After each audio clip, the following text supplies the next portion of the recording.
galing ng Pilipinas, lalo na sa Saudi Arabia. Umuwi sila, papunta sila sa ibang bansa na naglalakad. Bumalik sila sa Pilipinas nang nakakabaong. Diba? Samantala, hindi natin kailangan magtrabaho sa ibang bansa kung ayusin lang natin sa Pilipinas ang sistema natin. Dahil yung mga dayuhan, andun sa Pilipinas, tayo Pilipino, andun sa ibang bansa. Diba? Bakit kailangan pa natin mapapalayo sa pamilya natin? Na samantala, yung buhay natin, maliit lang, limitasyon lang sa 60, 50, 70. Pwede na tayong hindi abot. Yung iba sumubra, ilan lang. Diba? Tapos magkahiwalay pa tayo ng ilang taon. Samahan natin yung mga magulang natin kasi lumilipas lang tayo na parang sumasayad sa daanan. Pagbagsak mo doon sa sagpanan, tapos na ang kontrata mo sa mundo. Tapos kailangan pa natin maglaro sa buhay, kailangan pa natin sisirain, kailangan pa natin magkunyari. Ito ang ibig kong sabihin. Mga tao na nakikita ko dati, halos iniidolo ko, mga vlogger sa Pilipinas, mga batikan ng mga vlogger.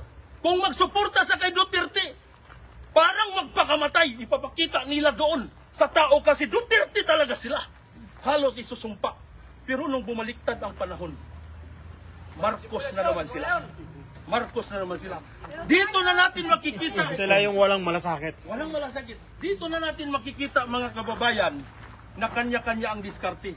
Bumaliktad sila, alam niyo kung bakit? Para sa sarili nilang kapakanang pamilya. Kasi habang bumabaliktad sila, ginagamit ang tao, puno yung bulsa nila sa kanila lang, hindi sa atin lahat. Yun ang katotohanan. Kaya, kalaban ko talaga yung mga vlogger na walang prinsipyo na original. Dahil yung mga vlogger na yon, bayaran! Matuntado ang lahat ng ano. At saka itong mga tao na doon sa Congress, lahat ng mga akala mo, Santo Papa, doon sa pagsasalita, demonyo yan. Kasi hindi ba nila naiisip na yung mga tao, yung buong bansa, yung buong mundo, nagsisindi ng kandila, nagdasal sa mga tao, nag-light candle, ipapakita lang yung suporta sa buong mundo na gusto nila si Duterte, pero hindi, bingi sila at saka bulag. Parang pinapahirapan nila ang taong bayan habang inaangat nila si Marcos dahil tumatagal ang laban. Yun ang katotohanan. Kaya yung mga tao na yun, huwag natin aasahan.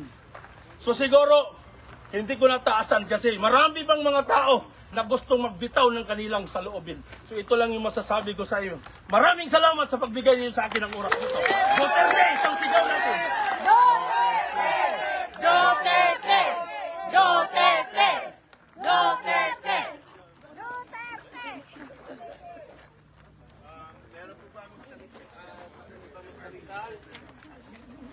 Tama po yung sinasabi niya na yung gusto ng Pangulo noon at kine-question niya po bakit po tayo nagtatrabaho sa labas nangingibang bansa kung pwede po natin gawin sa Pilipinas. Pero hindi po ganun yung ano ngayon. Hindi ko alam kung ano nangyayari sa ating gobyerno. Pero yung gusto pong magsalita uli, libre po kayo dito kung wala po si... I'll be quick. Okay. Hi, my name is Joy. The side of my story is not different because my brother was actually into drugs. So this is very personal to me. During the time of Duterte,